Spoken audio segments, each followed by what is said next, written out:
Gurdjieff reached across the desk and picked up the now motionless mechanical bird. This bird cannot choose to be anything other than what it is, but a human being who truly understands their mechanical nature, who sees through the illusion of automatic consciousness. Such a person begins to possess something that might eventually become genuine choice. How? The professor asked, his voice barely audible. Through the development of what I call self-remembering, Gurdjieff replied. Most humans spend their entire lives in a state of identification, completely absorbed in whatever is happening to them, completely at the mercy of their mechanical reactions. They see a beautiful sunset and become the sensation of beauty.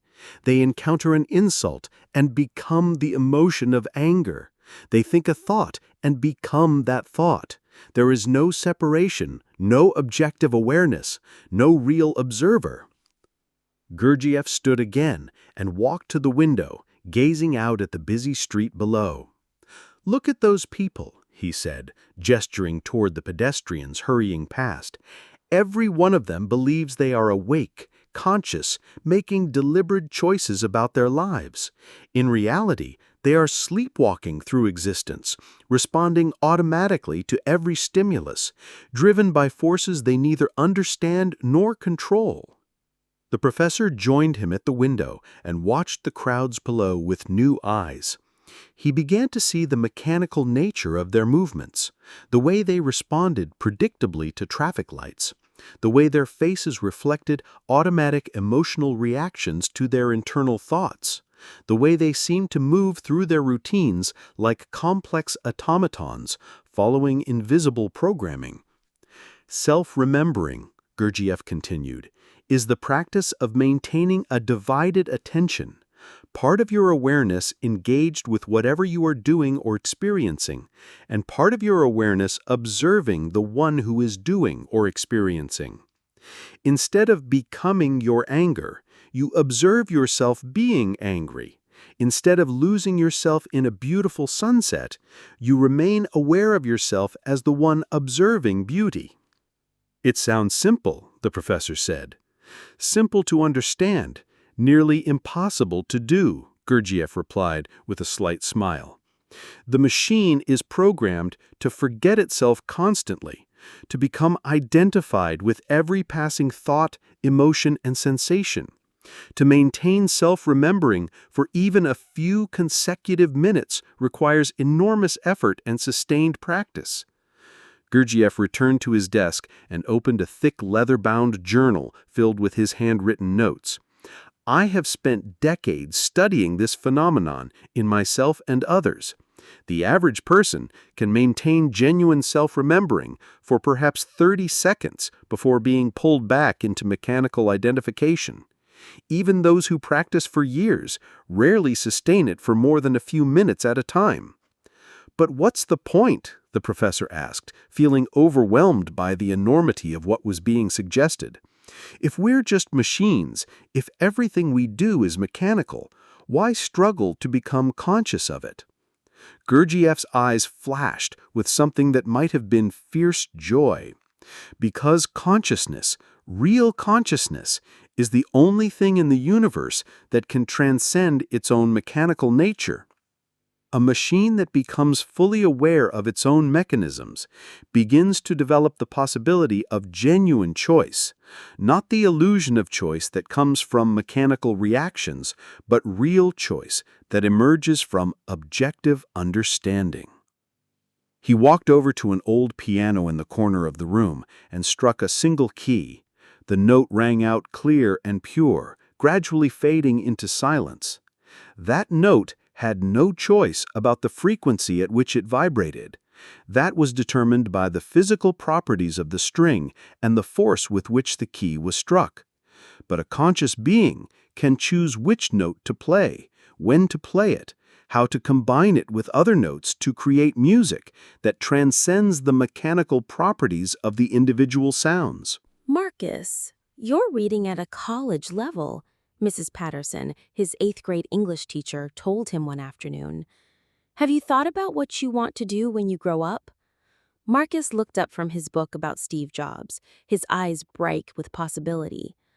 "I want to build something that matters," he said quietly. "Something that helps people, like me."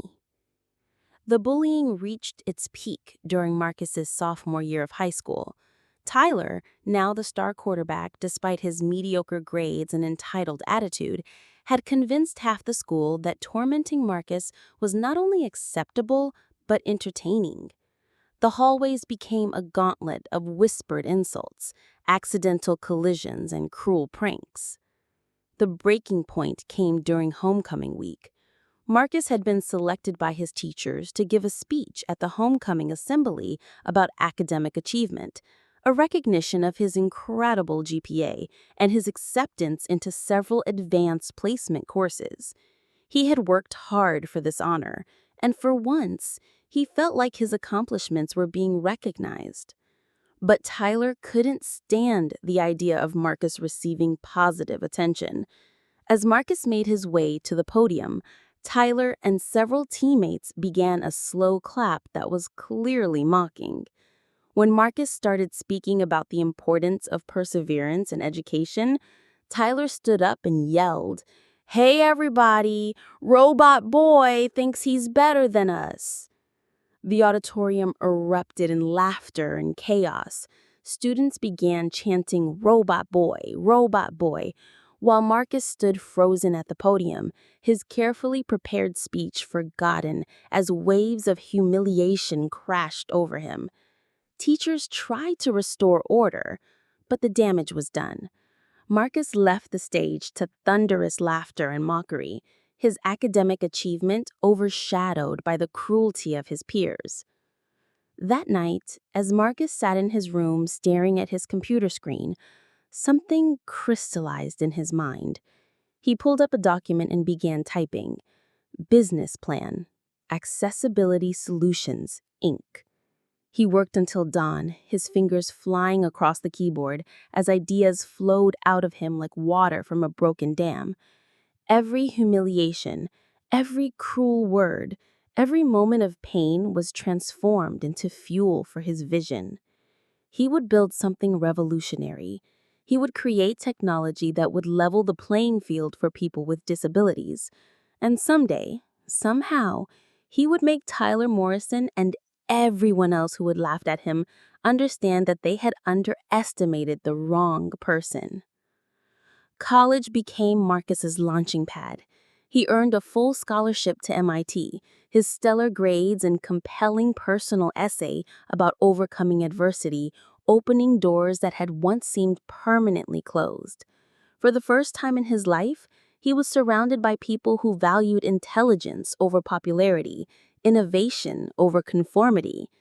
His freshman year roommate was a computer science genius named David Chen, who became fascinated by Marcus's ideas about accessibility technology. "Dude, you're talking about stuff that could change millions of lives," David said one night as they worked late in their dorm room. "We should start building prototypes." And so they did. Working nights and weekends, Marcus and David began developing software solutions for people with disabilities. Their first creation was a voice recognition system specifically designed for people with speech impediments, a direct response to years of being mocked for his own speech patterns. The system was crude at first, but it worked. Marcus tested it on himself, training it to recognize his speech patterns despite the slight slurring caused by his cerebral palsy. For the first time in his life, he could communicate with a computer without struggling to form perfectly clear words. "This is incredible," his computer science professor said when Marcus demonstrated the system. "Have you considered entering this in the university innovation competition?" Marcus had indeed considered it, but the idea of presenting in front of a large audience still terrified him. Years of public humiliation had left deep scars, and the thought of standing on a stage again made his hands tremble. But David encouraged him, and gradually he realized that this was his chance to reclaim his voice, literally and figuratively. The innovation competition was held in the university's largest auditorium, with judges from major tech companies in attendance. Marcus stood backstage, his leg braces gleaming under the harsh light, and felt the familiar knot of fear in his stomach. But this time was different. This time, he wasn't just Marcus Williams, the disabled kid who got picked on in school. He was Marcus Williams, the innovator who had created something truly revolutionary. His presentation was flawless. He explained how traditional voice recognition systems failed people with speech disabilities, demonstrated his solution with real-time examples, and outlined the massive market potential for accessibility technology. When he finished, the auditorium was silent for a moment, before erupting in genuine applause, not mocking laughter, but recognition of real achievement. Marcus won first place, earning $50,000 in seed funding and mentorship from a major venture capital firm. But more importantly, he had proven to himself that he could stand on a stage and command respect, not as an object of ridicule, but as someone with something valuable to offer the world. Graduate school flew by in a blur of advanced coursework, research projects, and prototype development. Marcus earned his master's degree in 2 years instead of the usual 3, his thesis on adaptive user interfaces for motor impaired users becoming required reading in several computer science programs. By the time he was 25, Marcus had founded Accessibility Solutions, Inc., with David as his co-founder and CTO. Their first product was the speech recognition system they had developed in college, now refined and polished into a commercial product that was being used by thousands of people worldwide. The company grew rapidly. Marcus's unique perspective as someone who had lived with disability his entire life gave him insights that other developers missed. He understood the daily challenges, the small frustrations, the barriers that seemed invisible to able-bodied people but loomed large for those with disabilities. The tech industry took notice. Marcus was featured on Entrepreneur magazine, won numerous innovation awards, and was invited to speak at major conferences around the world. But perhaps the most satisfying moment came when he was asked to deliver the keynote address at an accessibility technology summit in his own home state, just 2 hours away from his hometown. He accepted the invitation immediately. News of Marcus's success had slowly filtered back to his hometown over the years. Local newspapers had run small articles about the hometown boy who made it big in Silicon Valley, but many people still remembered him as the disabled kid who got picked on in school. Tyler Morrison, meanwhile, had peaked in high school.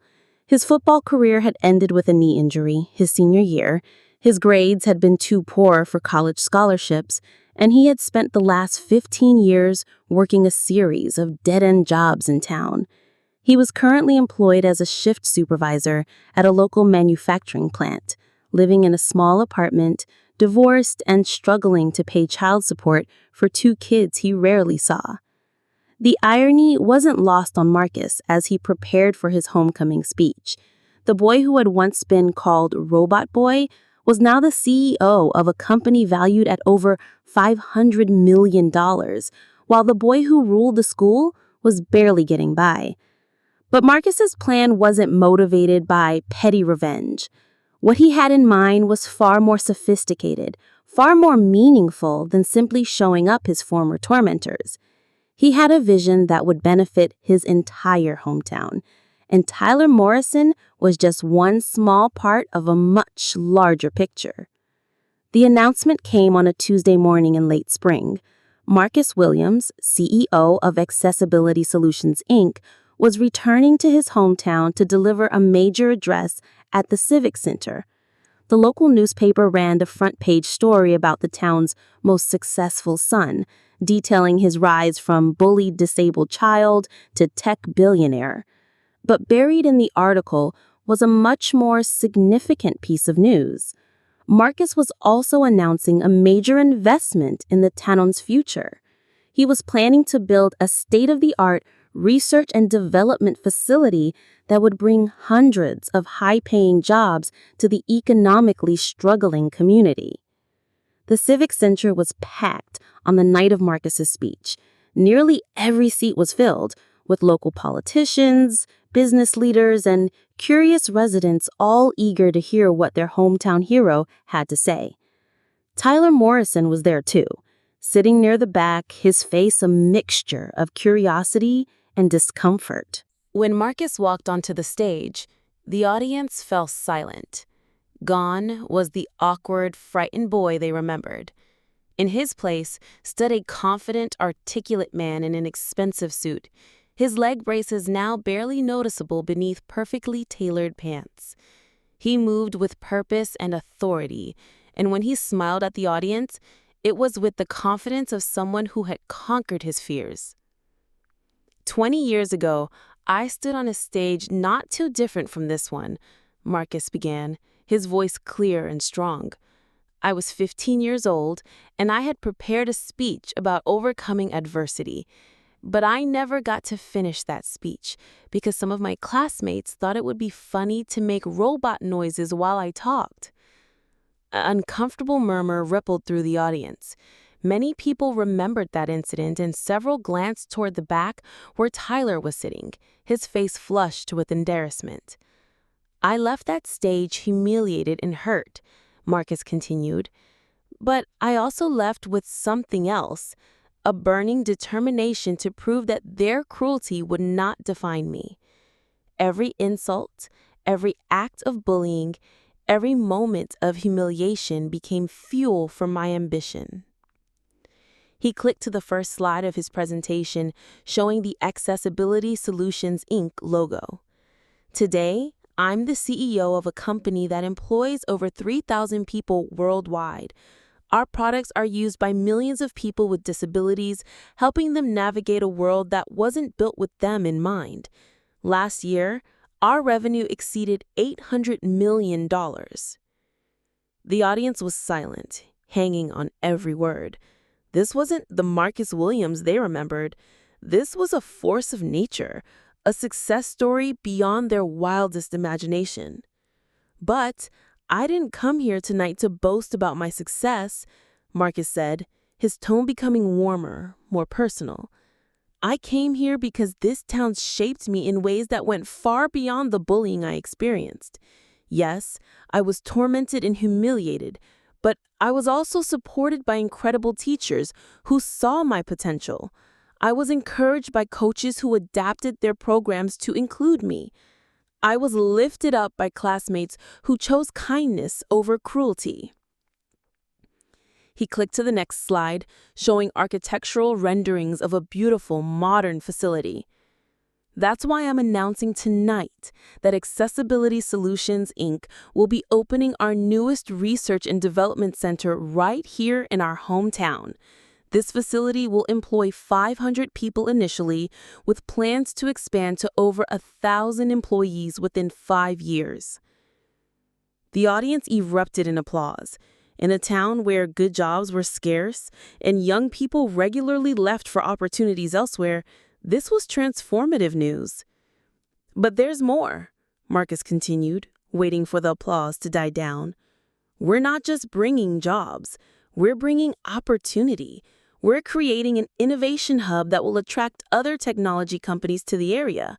We're partnering with the local community college to create training programs that will prepare residents for high-tech careers, and we're establishing a scholarship fund for students who face any kind of adversity, whether it's a disability, financial hardship, or any other challenge that makes their path to success more difficult.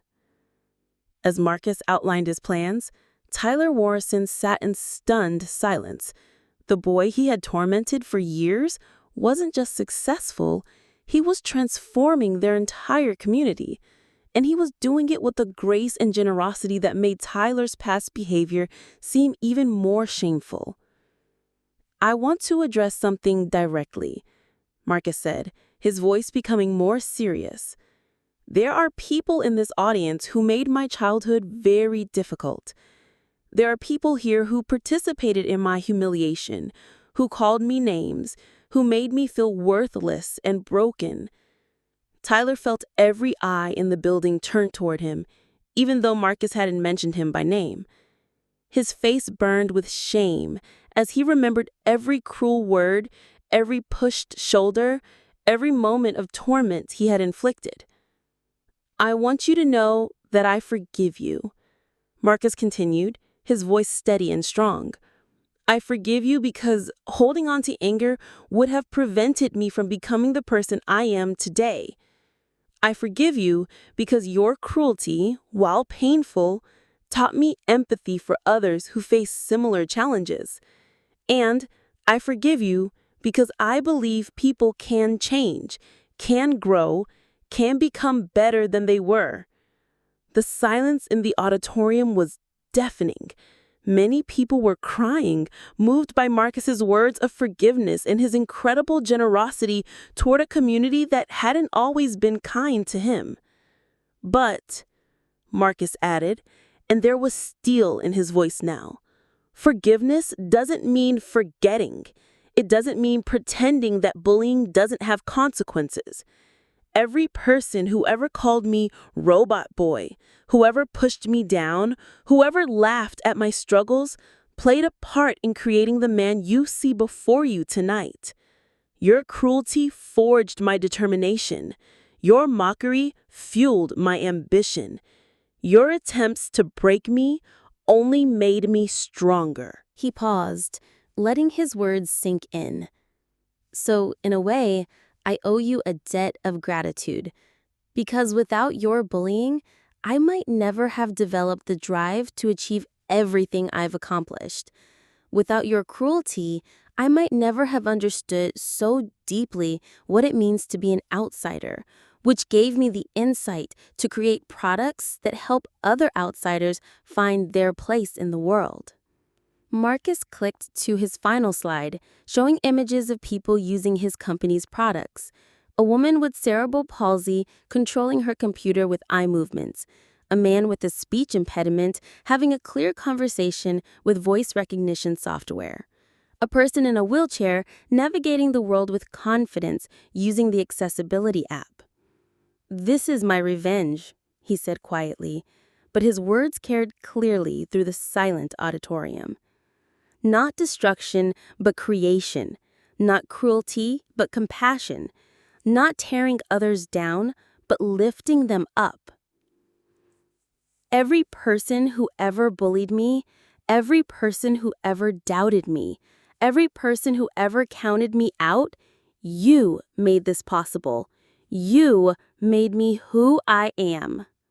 The standing ovation lasted for several minutes. As people applauded, many wiped tears from their eyes, moved by the incredible journey they had just witnessed. The disabled boy they remembered had not only overcome his challenges, he had transformed them into his greatest strengths.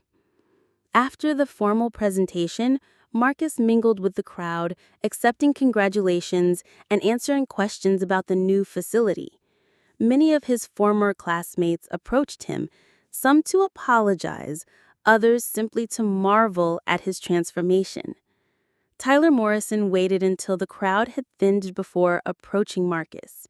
His hands shook slightly as he walked up to Marcus, unsure of what to say or how to begin. "Marcus," he said quietly, his voice barely above a whisper, I don't know what to say. I'm sorry. I'm so deeply, incredibly sorry for everything I did to you. I was a terrible kid, and I grew up to be a pretty terrible adult. What I did to you was unforgivable." Marcus looked at Tyler, really looked at him, for the first time in 20 years. He saw the weight of regret in Tyler's eyes, the genuine remorse that had taken decades to develop. This wasn't the cocky, cruel teenager he remembered. This was a broken man who had finally understood the consequences of his actions. "Tyler," Marcus said, extending his hand, "it's good to see you." Tyler stared at the offered hand in amazement. After everything he had done, Marcus was willing to shake his hand, to treat him with basic human dignity. He grasped Marcus's hand, and for a moment, neither man spoke. "I heard you're looking for work. The new facility is going to need people in all kinds of positions: manufacturing, logistics, administration. If you're interested in making a change and being part of something positive, there might be a place for you." Tyler's eyes widened in shock. You would hire me? After everything I did? People can change, Tyler. I believe that. I have to believe that.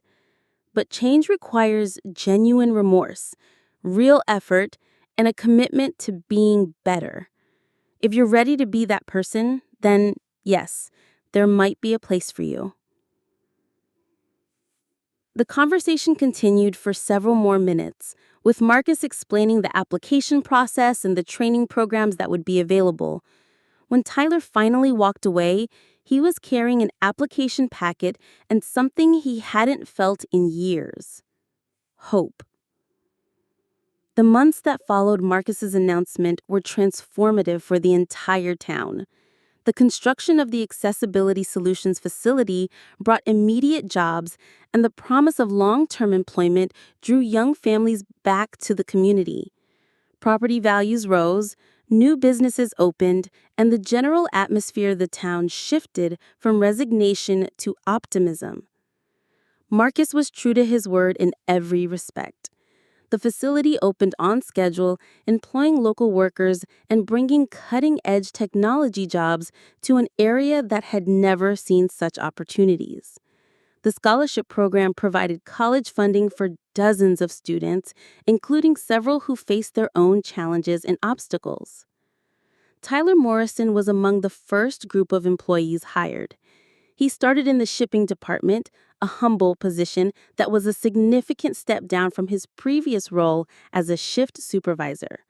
But he approached the work with a humility and dedication that surprised everyone who knew his history. Over time, Tyler proved himself to be a reliable, hardworking employee. He arrived early, stayed late when needed, and treated every task with the seriousness of someone who understood he had been given an extraordinary second chance. More importantly, he became an advocate for the company's mission, understanding in a way he never had before how technology could transform the lives of people with disabilities. During his lunch breaks, Tyler began volunteering with the company's community outreach program, helping to install accessibility software for elderly residents and people with disabilities throughout the region.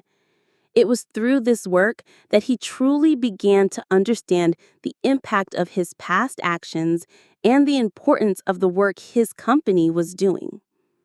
One day, about 2 years after the facility opened, Tyler was promoted to a team leader position in the logistics department. The promotion came with a significant salary increase and additional responsibilities, but more importantly, it represented Marcus's faith in Tyler's transformation. "I want to talk to you about something," Marcus said during their one-on-one meeting to discuss the promotion. They were sitting in Marcus's office, which overlooked the bustling factory floor where hundreds of people were building products that would change lives around the world. I've been watching your work here, Tyler, and I'm impressed not just by your productivity, but by your attitude. You've shown real growth, real change. That's not easy to do, and it doesn't go unnoticed. Tyler nodded, still somewhat amazed that he was sitting in this office, having this conversation with the man he had once tormented. "Marcus, I need you to know that working here, seeing what you've built, understanding what this company does, it's changed my perspective on everything. I finally understand what I stole from you all those years ago. Not just your dignity, but your sense of safety, your ability to just be a kid without constantly looking over your shoulder. That means more to me than you know. But I want to ask you something, and I need you to be completely honest with me. Are you happy here? Is this the kind of work that fulfills you, or are you just grateful for the opportunity? Tyler considered the question carefully. At first, I was just grateful, he admitted. I couldn't believe you were willing to give me a chance after everything I'd done. But over time, especially working with the outreach program, I've discovered something I never expected. I care about this work. I care about the people we're helping. When I see a customer figure out how to use our software for the first time, when I watch someone with mobility issues navigate their environment more easily because of our products, it means something to me in a way that no job ever has before. Marcus smiled.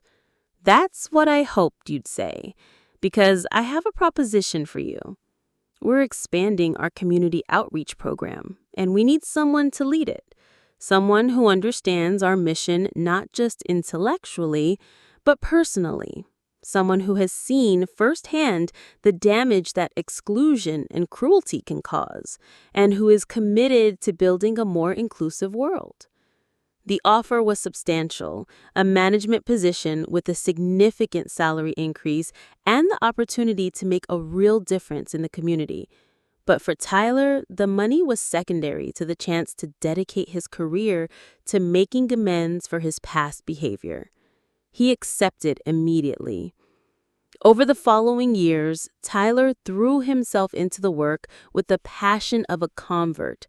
Under his leadership, the community outreach program expanded dramatically, providing free accessibility technology to schools, senior centers, and community organizations throughout the region. The program also began offering anti-bullying workshops in local schools, with Tyler often sharing his own story as a cautionary tale about the long-term consequences of cruelty. It was during one of these school presentations that Tyler had perhaps his most powerful moments of reckoning.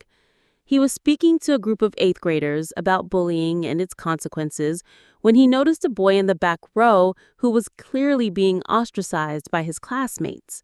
The boy had a visible limp and used a walking gait, and Tyler could see the familiar signs of social isolation and fear that he remembered from Marcus's childhood. After his presentation, Tyler approached the boy, whose name was Jamie, and struck up a conversation. Jamie was hesitant at first, clearly wary of adult attention, but gradually opened up about his experiences at school. "They call me names," Jamie admitted quietly. "They say I walk funny, that I'm weird. Sometimes they hide my walker so I can't find it." Tyler felt his heart break as he listened to the boy's story. Here was another Marcus Williams, another child being tormented for circumstances beyond his control. But this time, Tyler was in a position to help rather than harm. "Jamie," Tyler said, kneeling down to the boy's eye level, "I want to tell you something, and I need you to really listen to me. The kids who are bullying you, they're making a terrible mistake. They're judging you based on something that doesn't matter, and they're missing out on knowing what kind of person you really are." He paused, choosing his words carefully. "But more than that, I want you to know that this doesn't last forever. I work for a company that was started by a man who was bullied just like you are now. He used that pain, that determination to prove people wrong, to build something incredible. He created products that helped millions of people, and he built a company that employs thousands of people." Jamie looked up with interest. "Really? What happened to the bullies?" "Well," Tyler said with a sad smile, "I was one of those bullies, and now I work for him. He gave me a job and a chance to make up for the terrible things I did.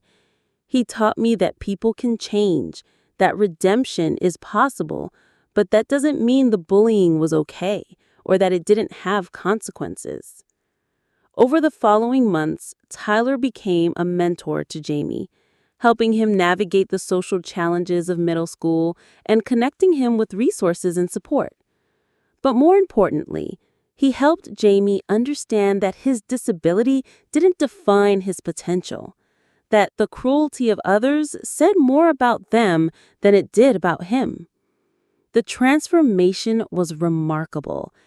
Jamie's confidence grew, his grades improved, and he began to develop friendships with classmates who appreciated his intelligence and sense of humor rather than focusing on his physical differences. By the end of the school year, Jamie had been elected to the student council and was planning to run for class president the following year. For Tyler, watching Jamie's transformation was both healing and inspiring. It gave him a sense that his work was truly making a difference, that he was helping to prevent other children from experiencing the cruelty that had defined Marcus's childhood and Tyler's own moral failure. The success stories spread throughout the community and eventually reached Marcus, who decided to visit Jamie's school personally to speak with the students. The assembly was packed, with students, teachers, and parents all eager to hear from the local tech mogul who had become something of a legend in their small town. Marcus's message was similar to the one he had delivered at the Civic Center years earlier, but tailored to a younger audience. He spoke about the power of resilience, the importance of treating others with kindness, and the incredible potential that exists in every person, regardless of their physical or economic circumstances. But the most powerful moment came when he called Jamie up on stage. The boy walked confidently to the podium, his walking aid clicking rhythmically against the floor, a sound that no longer filled him with shame, but with pride in his ability to navigate the world on his own terms. "This is Jamie," Marcus told the audience. A few months ago, he was being bullied by some of his classmates for using a walking aid. But look at him now, confident, successful, and preparing to run for class president the following year. Jamie represents the future I'm trying to build, a world where differences are celebrated rather than mocked, where everyone has the opportunity to reach their full potential. The audience erupted in applause, and Marcus could see tears in Tyler's eyes as he watched from the back of the auditorium. The circle was complete. The bully had become the protector, the victim had become the victor, and a new generation was learning that cruelty was not inevitable, that kindness was a choice, and that everyone deserved to be treated with dignity and respect. As Marcus concluded his presentation and the students filed out of the auditorium, he reflected on the incredible journey that had brought him to this moment. 25 years ago, he had been a frightened, humiliated child, leaving a stage in shame while his classmates laughed at him at his expense. Today, he had stood on a similar stage as a successful entrepreneur, philanthropist, and role model, using his platform to protect and inspire other children who faced similar challenges. The bullying had ended, but its effects would last forever. Not as a source of pain, but as a wellspring of purpose. Marcus Williams had transformed his greatest weakness into his greatest strength, his deepest humiliation into his most powerful motivation. And in doing so, he had not only changed his own life, but had created a ripple effect that was transforming his entire community. The boy who had once been called Robot Boy had indeed become something mechanical in his determination, systematic in his success, and unstoppable in his mission to build a better world for people who were different, who were struggling, who needed someone to believe in them.